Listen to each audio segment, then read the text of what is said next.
Hey, welcome back to this next video, and now we're going to be talking about one of the common challenges that entrepreneurs have when they start a business and they have to name their price and essentially pull a number out of the sky. And of course you know your overheads, and of course you know what the industry standards are, but what do you charge? So let's dive into knowing your value and owning your price. This is such an important topic because I know that it's an emotional journey, and it's something that a lot of entrepreneurs struggle with at the beginning, is owning their value. So we're going to be talking about where some of those money beliefs come from and look at how you can go about developing the mindset of owning your price.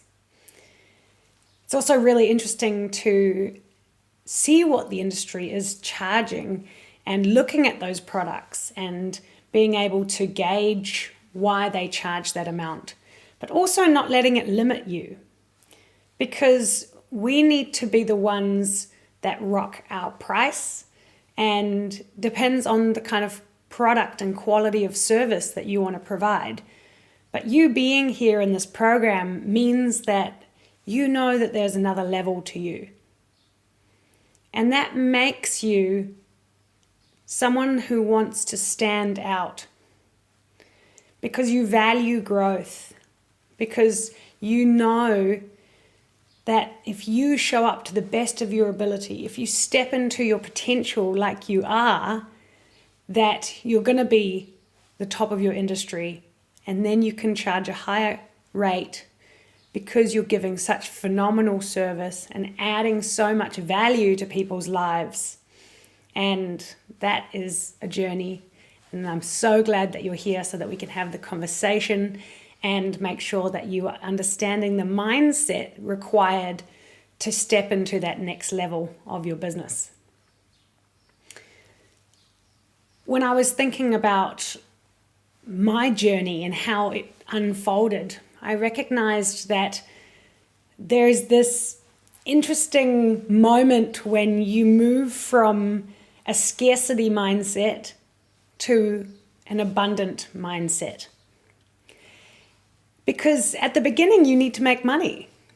You have costs and pressure and potentially a team behind you. You got to pay their salary, right? You've got to make money. And that energy of I've got to make money is a scarcity mindset. So in my journey, when I was reflecting, the moment that I changed from having I need to get clients to I'm excited for the abundance that's going to come, that's when my sales went up. And that's when energetically I was performing at a different level.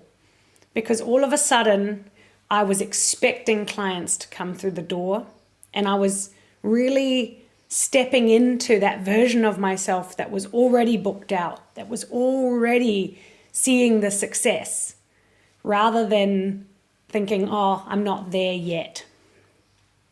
And like I said, it's an emotional journey, but for me, it was the game changer for how I was showing up. And it's such a game changer because money and our income is a very accurate measure of how well we are doing in business. Business is just a mirror for what's going on inside us. And the personal growth required for you to step into that role as leader, step into that role as business owner, is so much more than we ever think is going to happen, how it's going to transform us. And it does, doesn't it? And I'm sure that you have had a similar experience, just how fast you had to grow as you became an entrepreneur. And your money mindset and the way that you approach your price and owning your value, that's one of the most pivotal growth steps that you can take. Because that's when energetically the customers are going to feel that, your team is going to feel that, and you'll know that you're offering a product of quality and a product that has so much value that the client simply must buy it because they want you in their lives. They believe in your mission.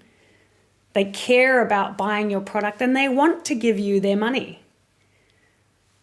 So understanding ourselves from a money point of view, understanding what's going on within us that maybe is stopping us from stepping into that mindset is really pivotal.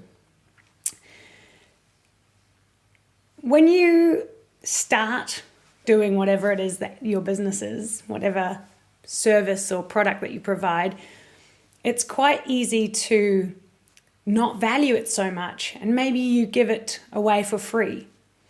Or maybe you do discounts or really cheap deals for people. And that has its place as long as you do it consciously. As long as you do it from a place of love and giving, rather than a place of, yeah, you can do it for free because I'm not ready yet. Or yes, you can have it for free because, we're not really launched yet. That kind of mentality of not valuing your product enough is the problem. And so when you give your product away, you're actually not helping the client or the customer to value your product. Because when you give it away for free, you're saying it's not really worth that much, so you can have it for free. But actually, it is. If you own your value, if you own how amazing your product is, and then you can have that, the client or the customer has that emotional buy-in into the product. They've had to energetically give something up to get your product, and it makes them more committed. And that means that they're going to value it more, and then there'll be a flow in the system. You'll be giving them something of value, and they'll be giving you something of value. And there's an energetic exchange. So I trust that this is really helping you to understand how important it is to set your price, know your price, and own your price. And I'm very excited for you to be at this stage of your journey, because I know that that makes you a phenomenal business owner, because that's the next level. That's you doing it. When you have an abundant mindset, when you change from we don't have enough money or we don't have enough anything, you end up making decisions just to get money in the bank. And when you have an abundant mindset, the mindset is we will find a way no matter what. So of course you need to have strategy, and of course I don't want you to run out of money, but the way that you go about it is really important. That abundant mindset of we will find a way regardless, that has an energy to it. And that momentum is what helps build your team culture. That momentum is what helps people in the community know that your product is available and ready for them to take, because there's sort of a positive buzz about it. Rather than having a product that's there, you're not really owning it. They can buy it if they want to. Show up as if you mean it. Be really aggressive about your success. And by aggressive, I don't mean like fighting others to get your success, but just show up like you mean it. And that is the feeling that people are going to get. That's the feeling you're going to evoke in them. Like, this matters because it matters to you. And if it matters to you, it matters to them. Is that making sense? So that's the mindset that we want to bring to this. Because I know that that's a journey. Because you have to value yourself before you value your product. And recognizing that the more emotional attachment you can have to your product, the more you sit and acknowledge how much it helps your customers or your clients to live their lives, the more you can begin to see that if you didn't exist, if you weren't there, if they couldn't buy your product, what would their life be like? And how much X factor you can add to the product because you're on a mission, because you truly care. So let's talk about where money comes from. Not money, rather. Where money beliefs come from. And money is a really interesting topic because so many people have an emotional resistance to money. And the resistance comes from childhood. And we don't often take this into account because it's all subconscious decisions that we were making as a child that has impacted us and doesn't allow us to step into that next level of charging the price that we should be charging.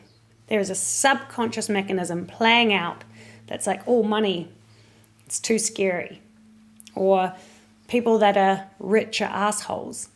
Maybe that's an experience that you had and you subconsciously don't want to create profit because you don't want to get cut down like a tall poppy.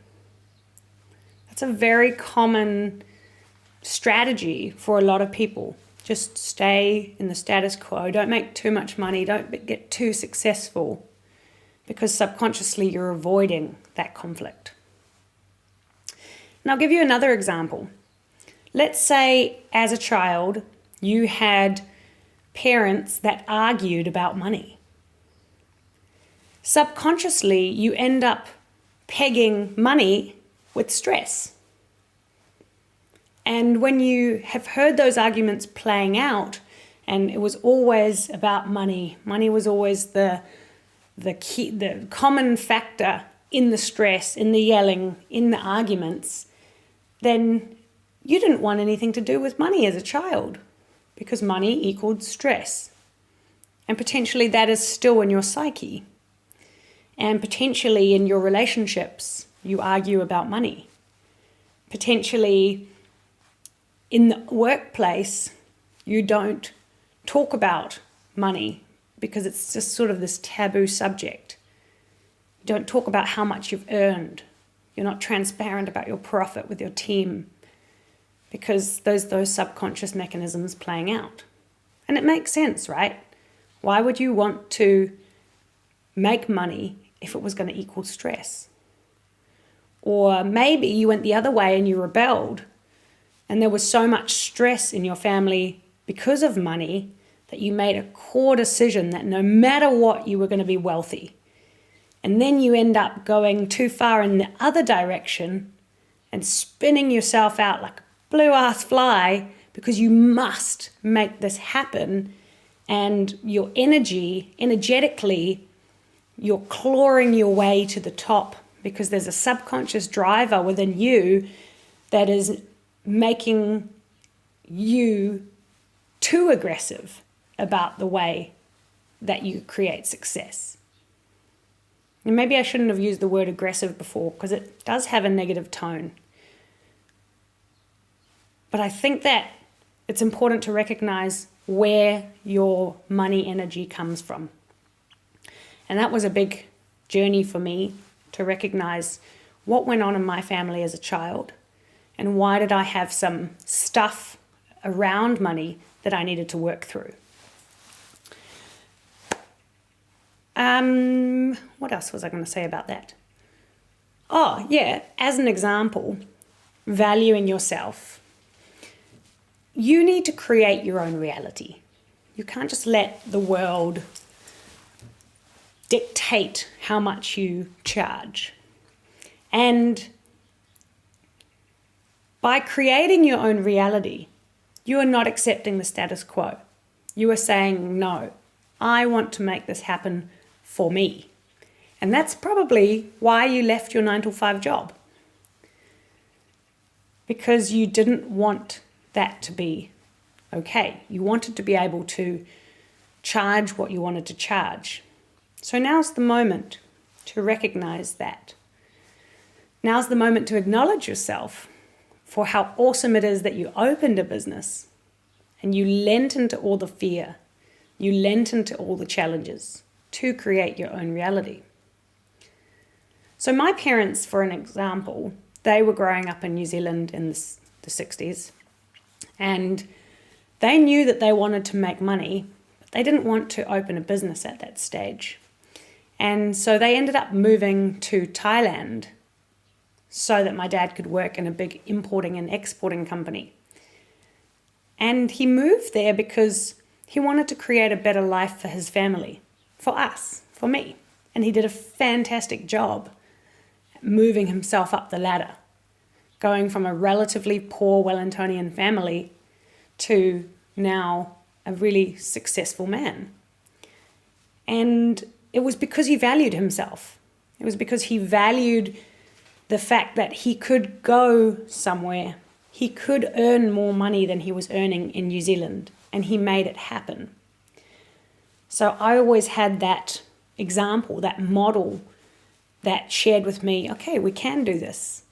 You can create a new reality for yourself.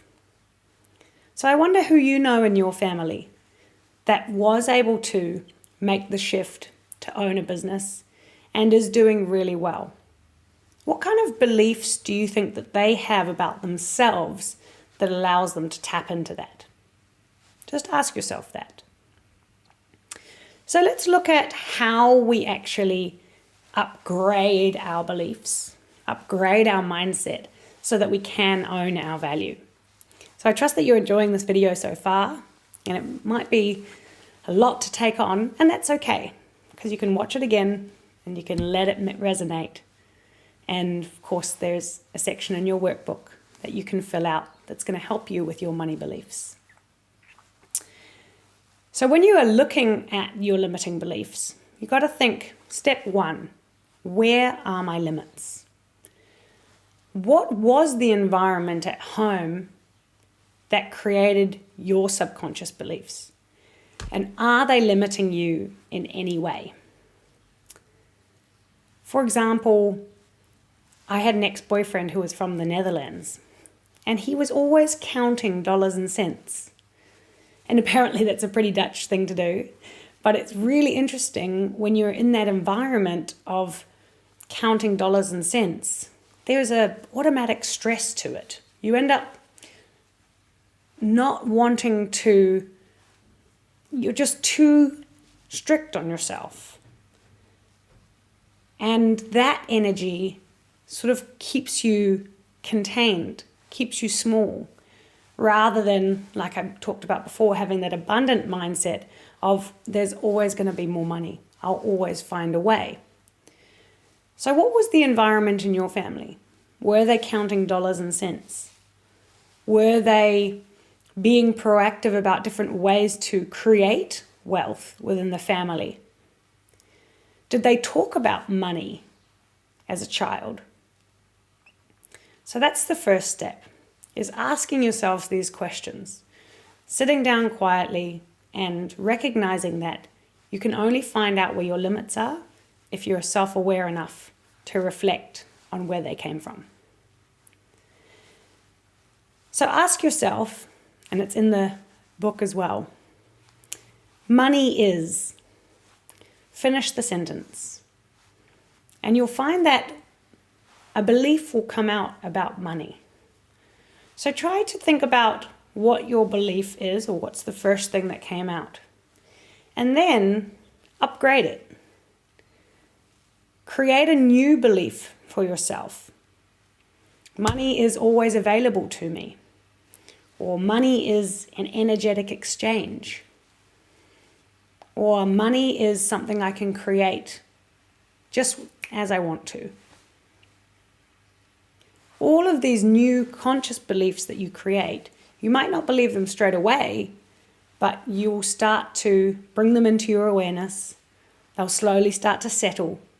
And then you will be able to turn around one day and think, yeah, I do believe that about money. So step one, money beliefs. Step two is believing in your product, like I talked about before. It is essential that you are passionate about your product, because because otherwise, why are you in business? It's really great that you've started a business, and now that you're on this emotional journey, this transformation within you, you'll start to claim yourself, and as a result of that, be able to claim everything that you do. And claiming your product is the way that you move from ambition of having a business, just being ambitious about success, to moving to having meaning in your life as a result of who you are being when you show up in your business every day. So moving from ambition to meaning helps us to connect to not just the product that we sell, but the environment that you create for your team, the possibilities that you create for your family, the impact that you create within your community. The product is just surface level, but who you are being and how you are developing yourself, that is what's going to be the energetic driver, the fuel that's going to help you to show up with that new mindset of passion, that mindset of growth. And you may already have that. And if you do, congratulations. I love that. Passion is one of my core values. And it's really, I guess, the moment when you decide that it's just not a job anymore, but it's really your path, that you are on the path that you were always meant to be on, that becoming a leader was always that little voice in the back of your head, that you knew that you wanted to create impact, you knew you wanted to lead a team, or maybe you didn't know that, but now that you've developed into it, you know that it's the next level, and that's what you're creating. So to get emotionally engaged to your product, think about all of those factors. And remember that it's going from just a transaction, like your clients are buying something from you, and that's the end of it. Going from that energy to a transformation where they come into your shop or they come to you, and as a result of meeting you, their life is never going to be the same again because you're so passionate. Your team is so willing. You have fantastic customer service, incredible communication, a fantastic energy, an environment that you've created. And as a result of that, your clients are never going to be the same. And that's a really resourceful belief, to know that your product was something that made someone's day. So I trust that that was a really important message for you to understand how to go from transaction to transformation, from ambition of creating your business to the meaning that you feel when you show up and you are able to give them the product with so much love and care that they simply must buy it. And that's where that environment of the abundant mentality comes from. And that's going to really help you to own your price. There's an exercise that I did when I was learning how to set my price. And it's really interesting that we have a physiological response to money. And what I recommend, depending on what industry you're in, whether it's a service or whether you're creating a product, starting with the amount that you currently charge. And look in the mirror and say to yourself, hi, I'm blah, blah, blah. And my product costs this amount. So it's the current amount that you're charging. Brilliant. You can do that just fine. Now put it up by $5. Put it up by $10. And see how it affects you emotionally. Notice what's going on within you that's going to help you to identify the stuff that you need to work through in order to step into the new value, the new price that you're going to be putting on your product. You can even do this with a friend or with a partner. Just say to them, hey, I'd really like to practice something and I need a human.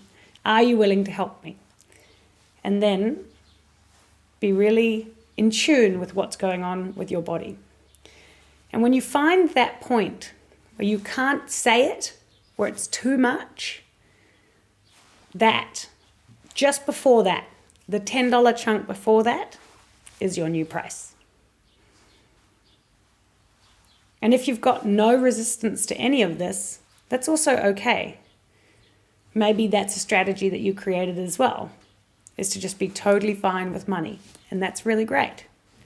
So asking yourself, what price could I be charging is going to help you to set the new price.